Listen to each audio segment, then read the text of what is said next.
But in your typical organization, the best managers are the ones who the best results come, and they have to kind of sit back and recognize over time that the proper recognition will come and trust in that process. When they always make it about themselves, that always leads to discord and problems. And then they need to kind of be sending that same message to their team. Trust that if you do your job well, the recognition will come. Don't worry about making it about yourself and personal recognition. It's a paradox. You have to set yourself aside and then you'll find yourself, kind of a thing.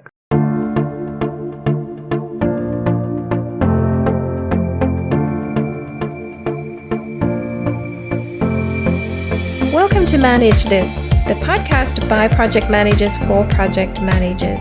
Here we bring you inspiring guests and valuable insights that are shaping the future of project management. You can find out more at velociteach.com or follow us at our Velociteach LinkedIn account. Velociteach is a community of leaders, project managers, and hardworking team members here to support your growth and success. Insight is our project management mobile learning platform where you can prepare for your PMP certification or get better at your job by choosing from over 70 high-quality and engaging courses. These courses cover a variety of topics such as communication, leadership, status reporting, the work breakdown structure, and more. Each course aligns with the PMI Talent Triangle, making earning and reporting PDUs easier than ever. We designed Insight for project managers who prefer a flexible and convenient method of learning from industry experts. Visit us at velociteach.com today to get started. Today we're joined by Stephen T. Collis. He's a renowned author and law professor at the University of Texas, Austin. Stephen is the founding faculty director of the Beck-Lachlan First Amendment Center and a former research fellow at Stanford Law School. As one of the nation's leading experts on the First Amendment and civil discourse, he has dedicated his career to fostering constructive dialogue on some of the most polarizing issues of our time. Stephen is the author of 3 critically acclaimed books and a sought-after speaker addressing audiences around the globe, from academics to diplomats to students and community leaders. In his most recent book, Habits of a Peacemaker, 10 Habits to Change Our Potentially Toxic Conversations into Healthy Dialogues, Stephen provides a practical guide to transforming conflict into meaningful and empathetic discussions. So we're excited to talk to him. In this episode, we're going to explore how project leaders can apply the habits that Stephen outlines to navigate tricky project situations, to foster civil discourse and build stronger relationships with their teams and stakeholders. From acknowledging biases and intellectual limitations to creating space for constructive dialogue, Stephen's insights are invaluable for anyone aiming to lead with empathy and turn conflict into collaboration. Hi, Stephen. Welcome to Manage This. Thank you so much for joining us. Hey, thanks for having me. It's a pleasure to be here. I'm so excited to talk about your book. I absolutely enjoyed it and do highly recommend it to our audience. And I think it's going to be a very helpful book for project managers, which is why we want to talk to you today. And we have some of the habits that you've spoken about in the book that we're going to look into. But I first want to find out more about you. Is there something, maybe a particular event or an experience that inspired you to write this book?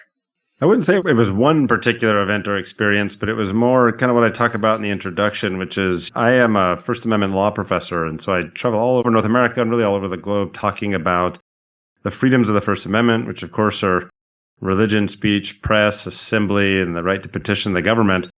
And then all of the controversies that stem off of those, which if you start to think about it, can be pretty intense, right? It has to do with things like academic freedom, campus protests, LGBT plus rights, abortion rights, constitutional theory. It gets really thorny.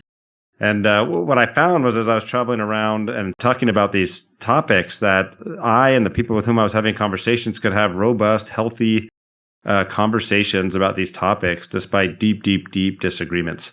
And that got me wondering, what are the habits we're doing? Right? These are really complicated, difficult topics, but somehow we're able to have productive dialogue about them. Doesn't mean we're persuading one another all the time. That's not what I mean by productive, but we're able to do it without it devolving in just a shouting match. And that kind of got me wondering, well, what are the habits we're employing? Can I figure out what those habits are? And I spent the last 3 years doing that and then trying to understand kind of the the scientific basis for why those habits actually work and distilling them down into a book that people can use talking about any difficult topic. It doesn't have to be these complex political problems. It can be things that a project manager would use or parents might use with their children. I find myself using some of these habits now that I've written the book with my daughter quite a bit, right? So there's lots of places where I think we can all learn how to have more productive conversations about difficult topics. Right. We're going to kick off straight away with habit 1, which is intellectual humility and reframing. Basically, realizing we don't have all the answers to things. And you mentioned the Dunning-Kruger effect. I'm just going to read. It's the tendency of people who have low ability or knowledge in a specific area to overestimate their ability or knowledge.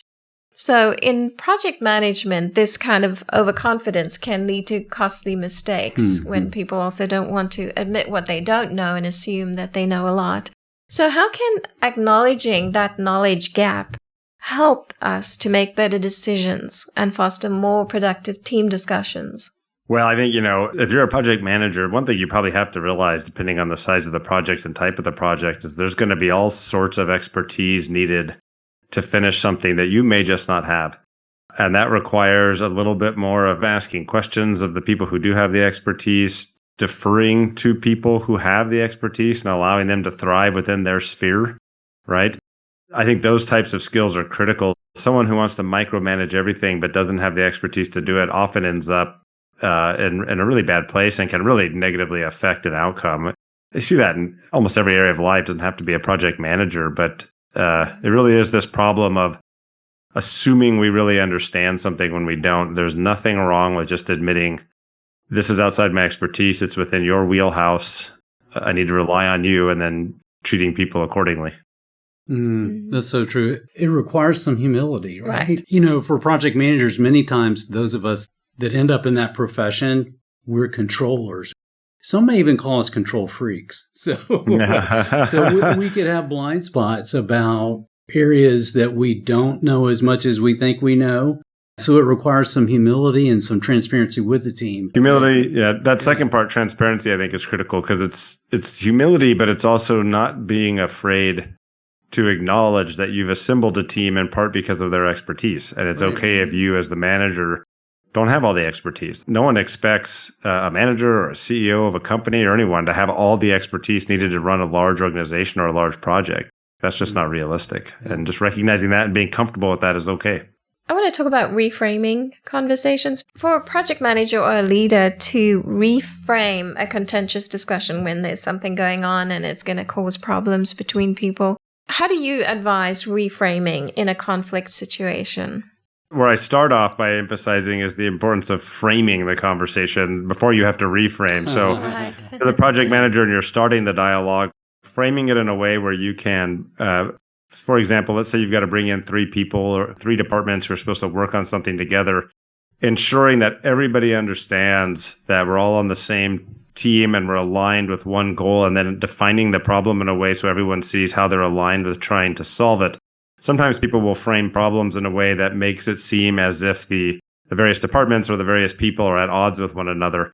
So this is critical because a really good manager needs to spend, I would say, as much time thinking about how they're going to frame the conversation as they do on actually having the conversation itself. Usually what ends up happening is they spend 1% of their time thinking how they're going to frame the dilemma, and then a whole bunch of time dealing with conflicts and things that arise because they didn't frame it properly. And it's way better off to think, okay, well, what is the shared outcome we're all trying to get here? How are we all aligned? I need to frame this in a way so we don't turn people against each other, and then go forward from there. Now, sometimes you get a conflict that lands in your lap that's already been framed the wrong way.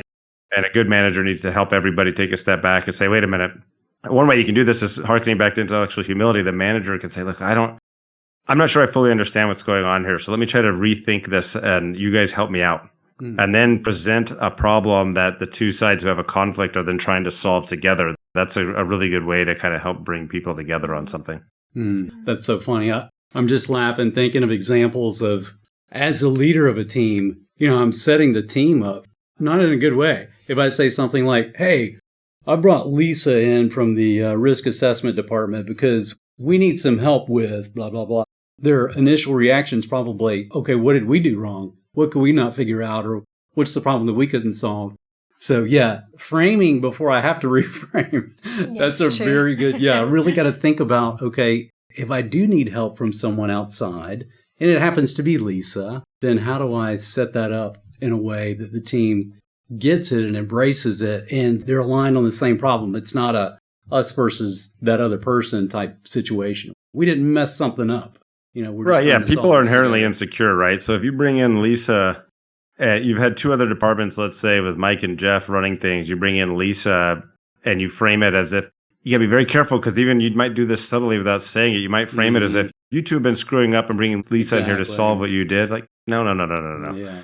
You've got to frame it in a way that helps alleviate their insecurities, ensures that, like, look, you guys are doing a great job. We have this shared problem. She has some expertise that I simply don't have, but I wanted to be able to all brainstorm together on this common problem. Let's see if we can figure it out. That is so much more productive than saying, hey, we got this problem. You guys couldn't solve it, so I'm bringing in Lisa, see what she can do, right? Like, that's not going to be good. That's not good. Habit 2 that you talk about is seek real learning. I think this follows on really well to the intellectual humility. When there's a situation with stakeholders where there's maybe some misinformation or manipulation or going with your gut when it comes to conversations, how do you view that? What would your recommendation be? Is it okay to go with your gut? I mean, sometimes you have to on smaller things, right? But I also think people make all sorts of assumptions about all sorts of situations, and usually they're just wrong. I hate to say it, but that's true. Now, look, all of us have to make gut decisions all day long, and that's, I think, a normal and expected part of things. But when it comes to major decisions that really require a significant amount of knowledge, I think it's okay to slow down and actually engage in some real learning, looking at things from all points of view. I was talking to a CEO the other day, a very successful CEO, and he said one of his favorite things to do is when they're talking about, say, entering into a new market, he will intentionally bring in people in his company who disagree about whether or not they should go into that market. And all he wants to do is hear their various arguments. And he really encourages them. I just want to hear everything you have to say, guys. I'm not going to make a decision today. I'm just trying to think through everything I need to be aware of before we make this decision. Instead of assuming that one group or the other knows what they're talking about and just going with his gut, he's actually trying to get informed conversation going. And he wants to be pointed to data and sources that he then can think about before he makes the final decision. Are there any practical habits that you could recommend or just advise on slowing down, critically processing information to avoid that trap of confirmation bias? Yeah, one thing I found peacemakers do, and this is true for in a business setting, but it's true in a political commentator, even in family situations, is they always hunt for, and I mean aggressively hunt for, the best argument against their position on something. So if they have a gut feeling that they want to do A, they will hunt for the best arguments against path A and then really consider it before they actually pull the trigger. And they're the kind of people who really look for those things. And, again, going back to the CEO I was talking about, he may decide, look, we want to open up a new market in Oklahoma City. My gut's telling me it's going to be amazing. He will ask for and seek out all of the best arguments he can find, not straw man arguments, the best arguments he can find against going into Oklahoma City so that he can really think it through. And usually what ends up happening is if his gut is right, he's in a much better position because he's actually really considered all the possible negatives that might come from it, right? Mm-hmm. That's true. And by inviting those who have an opposite opinion in, Right. that there's so much value in that, especially within a team.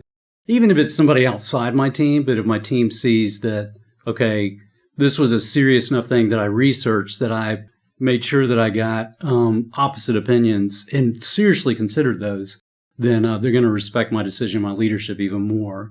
And you really have to tell those people that are coming in for the opposite decisions that you genuinely want to hear them. Yeah. Like I don't want to hear something soft here. I want to hear the absolute best argument you could make against why I'm thinking about what I'm thinking of doing. And don't be upset if you don't persuade me. I just need to hear it. I need to be able to think it through, right? Like set people at ease and free them up to be able to express their views. I think it's also difficult for project managers. You on the go, you've got to make decisions really quickly. But to say, slow down, be more deliberate, be more open-minded, I think that can be quite a challenge. Yeah, and this is where so much of this has to do with the weight of the decision. Some are small things that I think you can make a gut decision on and move forward very quickly. Part of the purpose of having habits, though, is that we should always be in a state of intellectual humility. We should always be engaging habits to remind ourselves how little we know. We should always be in the habit of engaging real learning.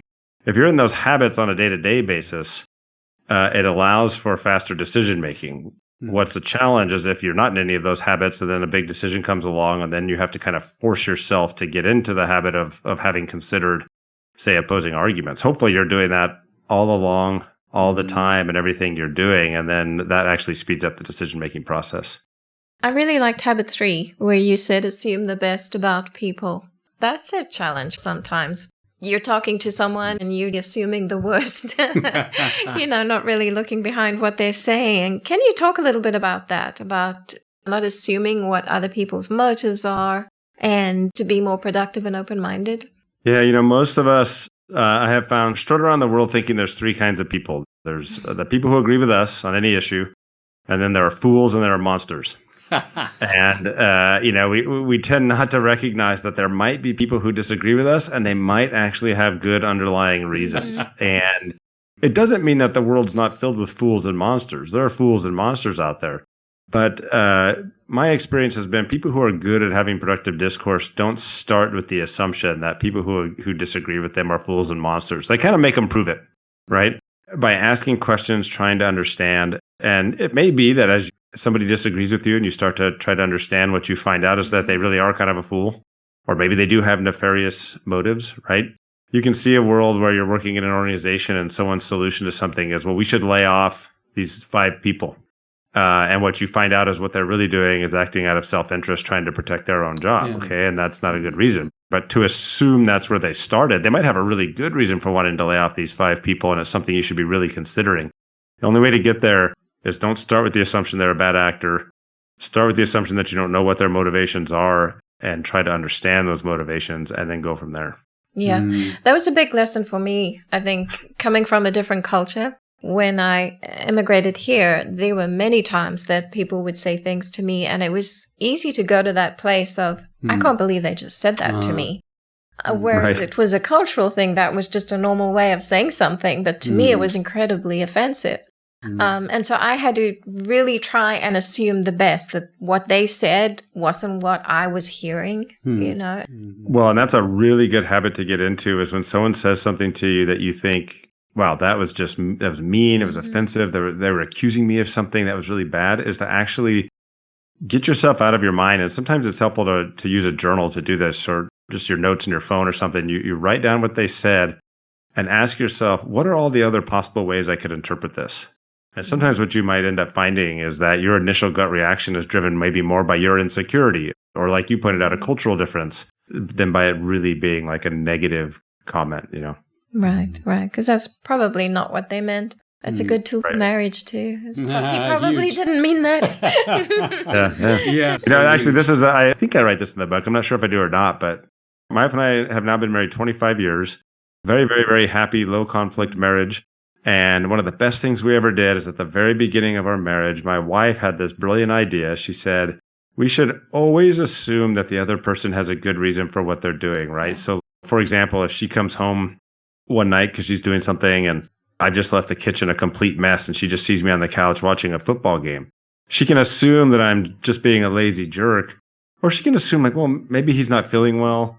Maybe he spent the entire evening trying to get the kids down and he just barely finished and plopped on the couch right before I got in the house. Maybe he's planning to do it in 5 minutes, right? Like there's all sorts of things that we can assume about each other that result in good outcomes. And that practice alone has helped so much keeping our marriage strong and solid. That's so key. Healthy teams, healthy marriages, healthy parenting. Yeah, that's really. Why don't you talk about the power of sincere questions? Describe what is a sincere question and how a project manager can use a well-planned sincere question to de-escalate a situation. Yeah, this is related to the not assuming people's motives, but too often we ask questions in a rhetorical vein that we're trying to make a point, instead of asking questions to actually understand someone and where they're coming from and what their argument is and what they're thinking, right? And so it's critical once you start off by not assuming the worst about someone and you're trying to understand their point of view, where they're coming from, why they want to take action X instead of action Y, that you make it clear you're asking genuinely to understand their motivations, or maybe to understand the repercussions of what they're suggesting. And you're not just making rhetorical points to try to undermine what they've said. And sometimes you have to explicitly say that. I was in a conversation the other night with a guy, and I was asking him all these questions. And about probably the fourth question, I could tell he was thinking I was asking these questions to kind of as a form of quasi-argument. And so I told him, I was like, just to be clear here, I'm not arguing at all. I really just want to understand your position here. These are not rhetorical questions. I'm not trying to make a point. I genuinely, I've never heard your argument before, and I just want to understand it. Sometimes we have to make clear that's what we're doing in case people assume we're not. I can see that in project leadership so often where, maybe the project leader sees that we're going to miss a deadline and needs to contact the customer and let them know. And maybe there's a team member who feels responsible for it because it was something that was assigned to them and it slipped. But the project manager needs to communicate to that team member, no, I'm going to have a call with our customer. I want to genuinely know. I'm not looking to throw you under the bus, and I'm also not looking to make you feel any worse about it right now. Just explain to me so that I can tee it up properly for the customer, so the customer can understand too. So, yeah, there are many times we have to have those conversations on a project team where we've got to let people know what's my motive behind that, what's my intent. And that can free us up to have a productive conversation and not feel like, okay, I'm just getting thrown under the bus over and over for the mistake I made or whatever. Right. Speaking of customers, sometimes you call up and deal with a client or a customer and they're all upset because they think you should be doing one thing when you're trying to do something else. Again, asking the right questions and sincere questions to understand what their concerns are, what are they worried about, why do they feel like that path would be better than the one you're on is critical before you actually start to disagree. And what you don't want to do is start asking questions that, again, are just meant to give rhetorical points for your view of things. That's not helpful. Say, well, have you considered how much that's going to cost? Right? That's not a real question. That's just an argument. So you really have to ask sincere questions to understand people.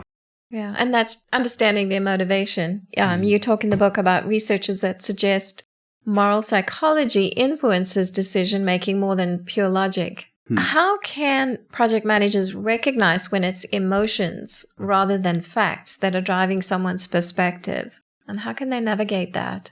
Well, there's a couple ways. One thing you can look at is, do they actually act emotional? Sometimes you can detect that, right? But part of it is just, no one's going to admit, for example, if they're on a project, that they want to do something just because it's in their own self-interest, right? They're not acting out of interest for the project, and they're not acting out of interest for the client or whatever. It's just about self-promotion.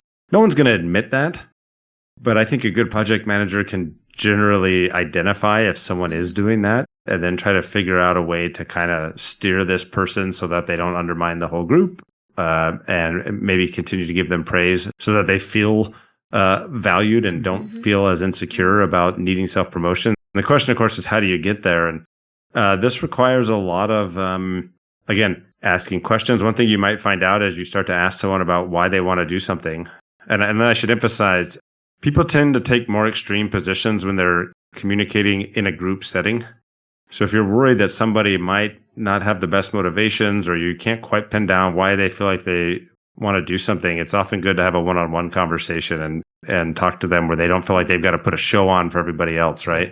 And then you might ask enough questions to get down and realize, okay, what's really going on here is this person is insecure about this next round of promotions we're going to have, and it's influencing what they're recommending on this particular project. So I need to manage them a certain way that makes them less insecure so we can actually get to the best outcomes. Things like that are, I think, stuff you have to do as a manager. I cannot agree more with the need for a one-on-one conversation. That's so important. And, many times for project managers, they end up in this leadership position because they have some kind of technical foundation of knowledge, right? They're technically good at something, and then suddenly they're in charge of the team. And they're looking at it going, okay, I've never managed people before. How do I do this? What you're describing is such a key. It's so important. When there is a sense of, okay, what's motivating this team member? Why am I getting this behavior all of a sudden? Meet with them one-on-one and just, be open, ask questions. Even some of the basics of make sure it's in a neutral place. Don't say, hey, come into my office, or come into this fish tank where everybody can walk by and see us talking so it looks like you're in trouble. So right. Really Yeah, you got to set people at ease, right? What I love about what you just said, though, and what I love about your podcast generally is I mean, you described what is a commonly recognized problem in every industry in the capitalist world, right? Which is people often get promoted to managerial positions because they've developed good expertise in the subject matter in which they're working. They might be a really good engineer. They might be a really good lawyer. They might be academically really good at publishing things. So then you get promoted up into a management position. And this goes back to habit number one. Really good managers will recognize, okay, I might have been a good engineer and that's what got me this job.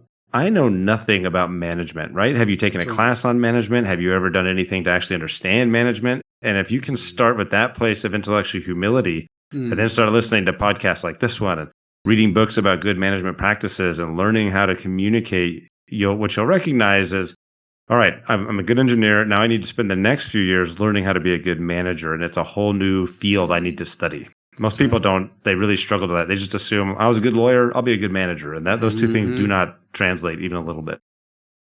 What is the difference between a mediator and an astronaut? An astronaut may sit on top of a controlled explosion, but at least he has some idea of the direction it's headed.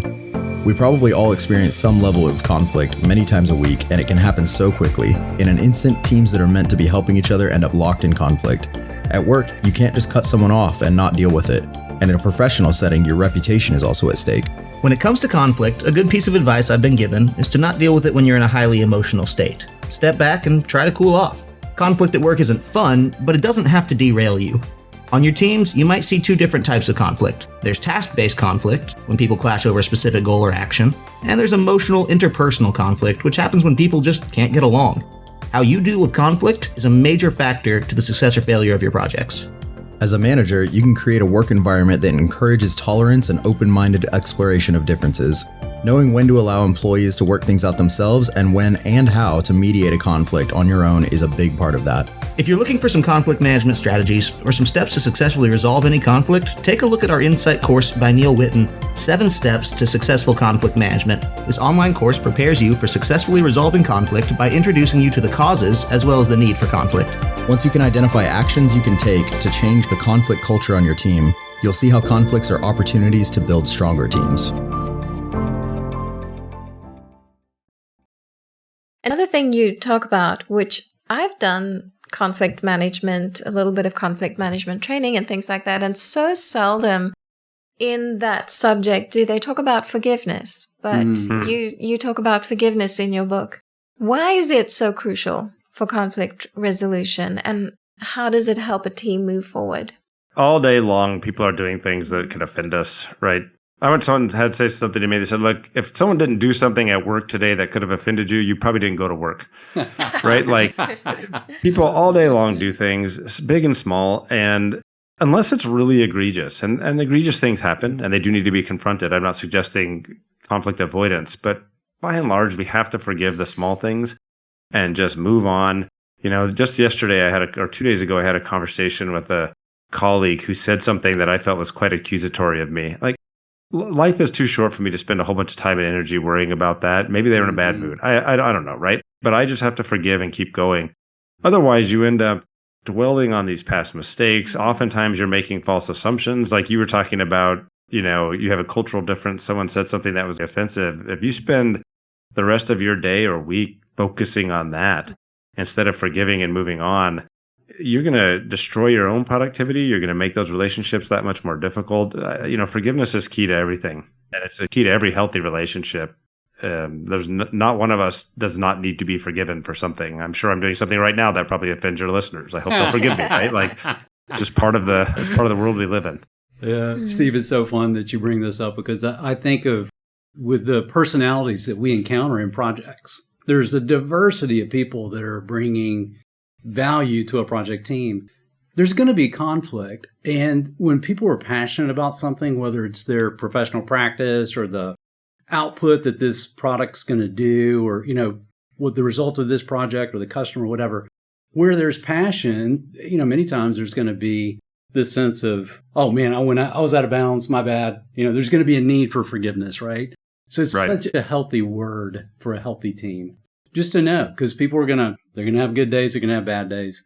They're going to have times where they need to say to the team, we were on that status call with the customer and I blew it. I really should not have shared that piece. I was just really annoyed. Here's why. So my bad. I hit the reset button. I hope you guys will forgive me. Let's go forward. That needs to be built into the DNA of a healthy team. Right. And what I emphasize in the book is, there's a lot of science behind this. This isn't just like happy talk, right? Or even religious talk, although I value religious talk. But science has proven it. When we can forgive other people the slights and the mistakes they make, all of us are better off. Yep. And so it's a critical skill to learn. Yeah. It's definitely, we benefit the most when we forgive. That's right. I was talking to someone who was very dear to me, but she had a problem with someone in her life and that had treated her very cruelly. And she would not forgive. She was never going to forgive her. And I said to her, but you're not going to ever feel that you've got over this until you forgive.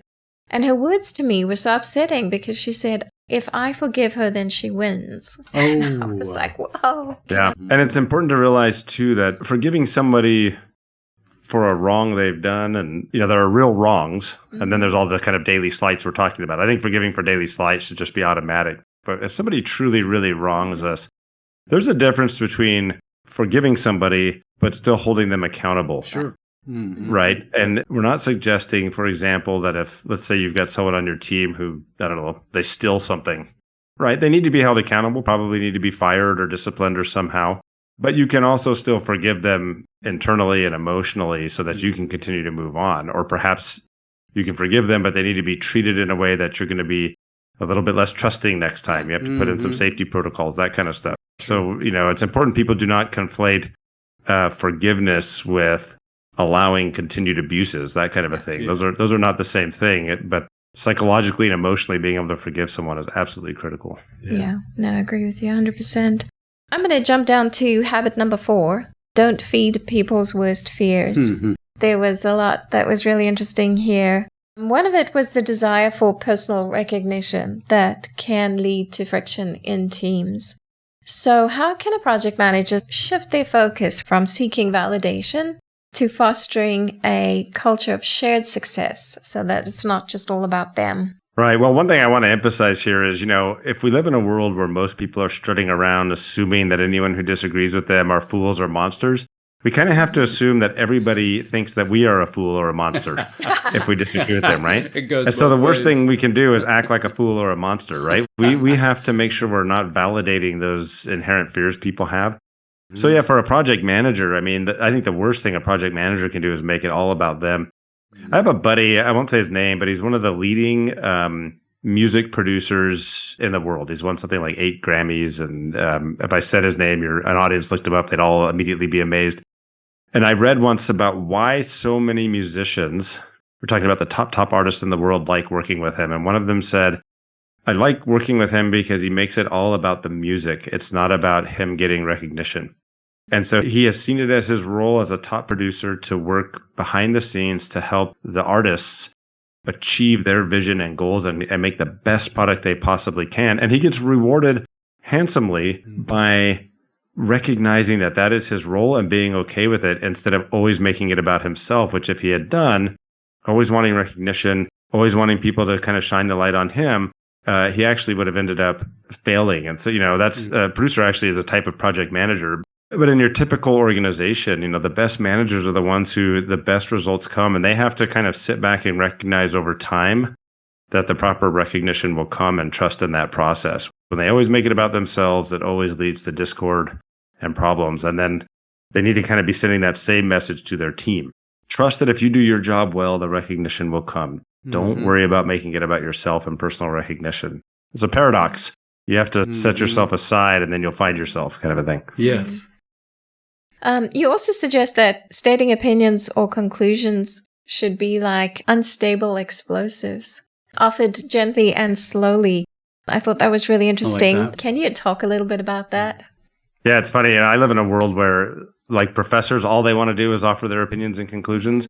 I figured out why that is. I think it's because we spend most of our time talking to students who kind of like listen to everything we say, or at least feel like they have to sit there quietly while we talk. And so we end up being way quicker to just shout out our opinions on things. But, a really healthy, good conversation is one in which you're trying to hear what everyone has to say. It's not just all about you blasting out your opinions, especially if it's an issue on which you're not quite sure you know enough about.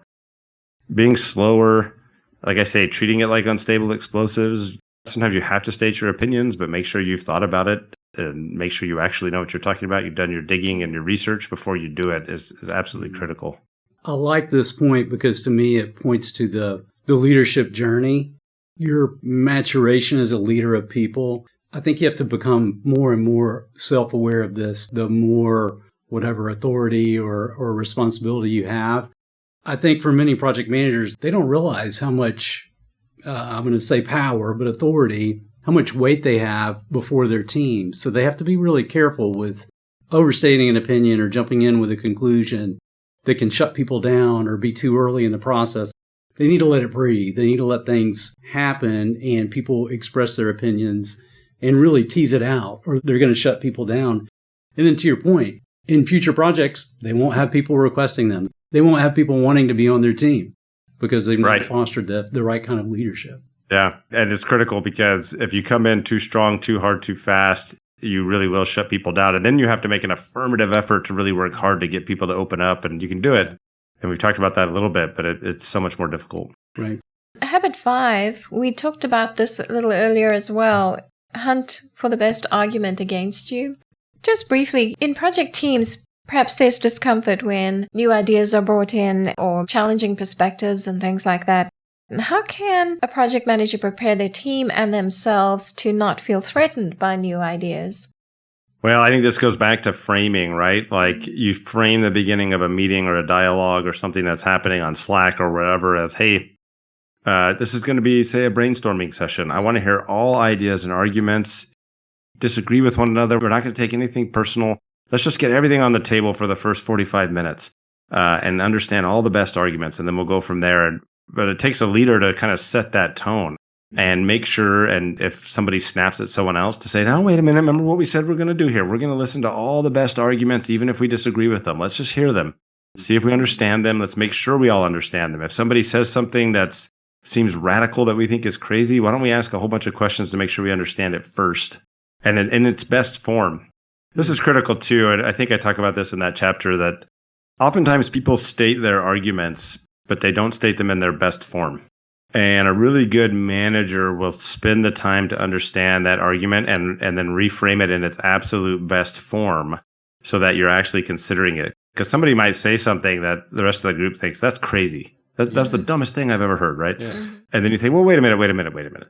Underlying that statement had to have been something logical that makes sense. Let's flesh it out. Let's see if we can understand it. And a good manager hopefully can perceive that and then restate the argument in its absolute best form so everybody can really take it seriously. And for the person who offered it up in its raw form, because I've done that before. I've blurted something out and then thought, I think I may have something, but I did not say it right. If the leader can come in and help that person, it just reinforces the safety and the strength of the team. What I like to do in that stuff with my teams is I'll say, okay, here's how I interpreted what you just said. I'm gonna restate it. I don't want to put words in your mouth, so tell me if I'm not stating it right. But I want to see if I'm understanding your point, and then I'll try to reframe it in a much better way. Yeah. And usually they're like, yeah, that's what I was trying to say. Yeah. Or sometimes they'll be like, no, that's not what I was saying. And even that dialogue is productive. You're getting a better sense of what their point was, right?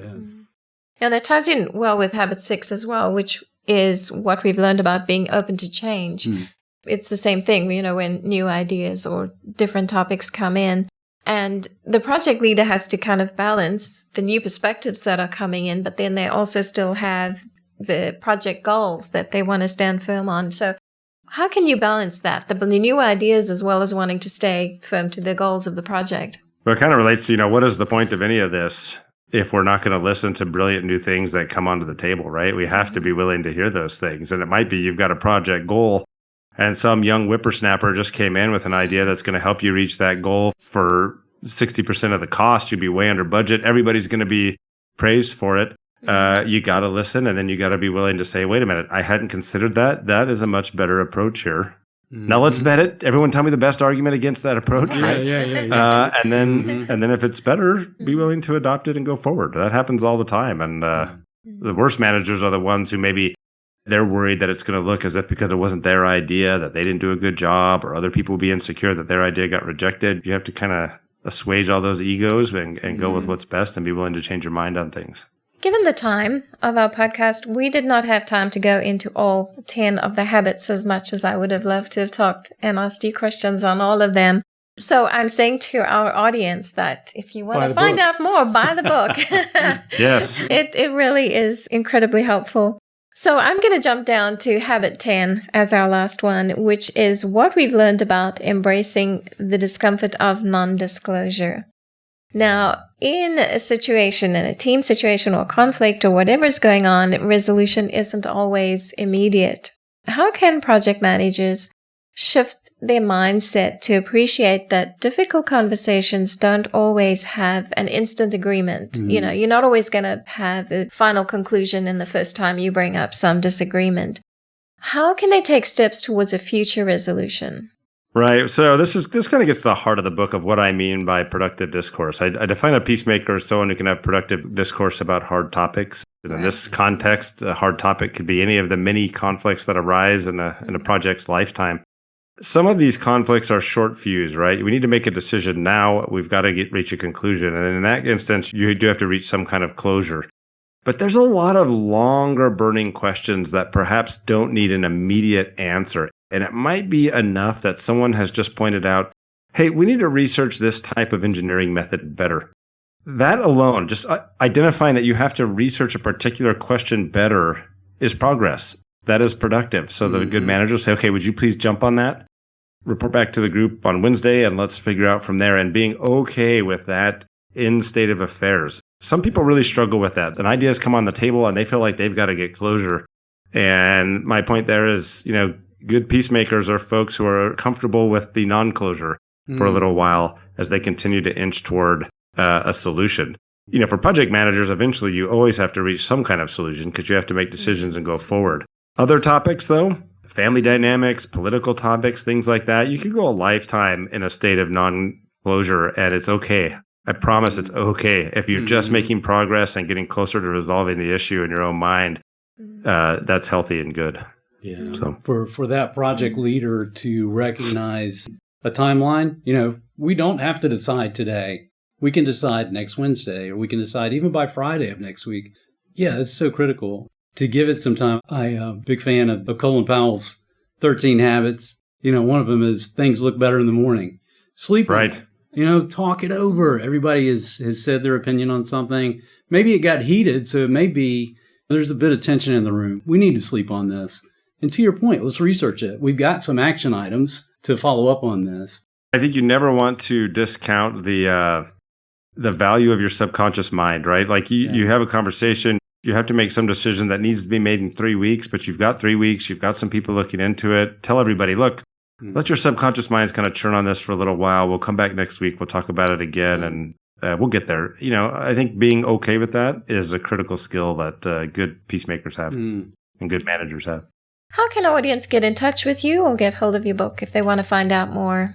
The book is Habits of a Peacemaker. It's available anywhere books are sold. And then for me, if you Google just Stephen Collis, Stephen with a V, and Collis is Collis, all my stuff should pop up. And I do have my own website, stephentcollis.com, but available on the university's website and other places as well. I've heard it said many times, and we preach on this with our project managers. Project management is about art and science. And you have really helped us on both levels. There are many project managers that say, okay, there's way too much art involved with my team. I can't do this. So your advice and your practical steps have been super helpful. Thank you for sharing this time with us. Well, thanks for having me. I really appreciate it. And I enjoyed it very much. That's it for us here on Manage This. Thank you for hanging out with us today. It's always a pleasure to have you along for the ride. Don't forget, you can visit us anytime at velociteach.com to subscribe, catch up on past episodes, or read the full transcript of today's show. And now it's time to reward yourself. You just earned free PDUs for listening. To claim them, head over to velociteach.com, click on Manage This Podcast at the top of the page, then hit the Claim PDUs button and follow the simple steps. We'll be back soon with more inside stories and strategies to help you master the art of project management. Until next time, keep your projects and coffee cups filled to the brim. Stay curious, stay inspired, and keep tuning in to Manage This.